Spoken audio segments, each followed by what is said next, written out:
Hey, Jesse here. I'm going to go through a little bit of the making of Watching the Distant Storm. It's a song that was written for the Summer Dance 2023 Saturday night set. We were doing this very electronic, synth-focused set, and a lot of it was it's more upbeat, four on the floor stuff, so I wanted to write something that would break up the tempos a little bit. So this was more of a slower tempo, mainly a halftime feel, and I wanted to have something that had these kind of nostalgic elements. So there's sounds that kind of range from anything like 50s, 60s synth sort of things to some kind of 70s kind of sounds in the bass and guitar, and then some 80s synth things, and then with the samples kind of even going both directions at once, kind of an older sound, but then treated in a more modern way. So this sort of collage of a lot of different elements coming together. The first sound you hear is what got the song started. It is a synth patch it started on my Oberheim Matrix 1000, some padded chords there, and that is run into the Buchla rack, and I set up a patch that was sequencing the envelope, controlling the low pass gates, and then another sequence that's running that changes some of the release and attack times. The two separate sequences in combination give the rhythm a really interesting sound to me. Sometimes when the attack is slow, it sounds like it's almost in reverse, kind of swelling in, or some really short rhythmic pieces when the release time is turned down.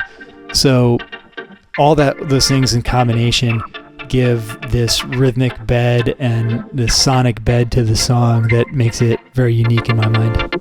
That whole dry patch you hear here was run through a Leslie cabinet to get some nice stereo spread, and there were some room mics that were a bit further back from that Leslie that are turned up quite a bit too. So it's this kind of more roomy sound moving around with that sort of Leslie organy sound.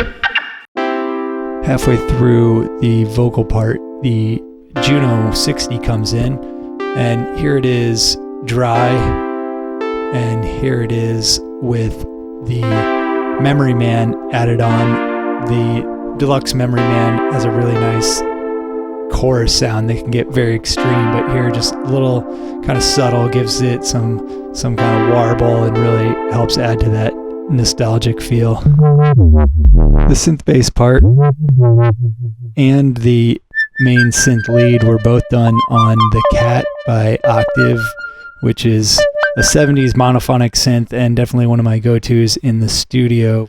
Live, the synth bass part is covered by the Moog Minotaur, and Luke is playing the lead part on one of his synths. The sections between the verses are anchored by this really rhythmic modular pattern that I'm pretty sure I did on the Pizza module.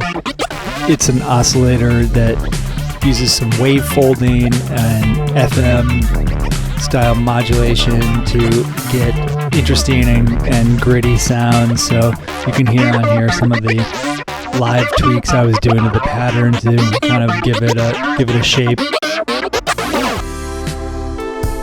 The outro wasn't originally part of the composition, but while we were recording, heard these Juno chords, and they just sounded like such a cool 80s type of groove. We did a little improv thing in the studio over that while we were tracking, and that's become a cool sort of outro jam that we get to play live with the song as well.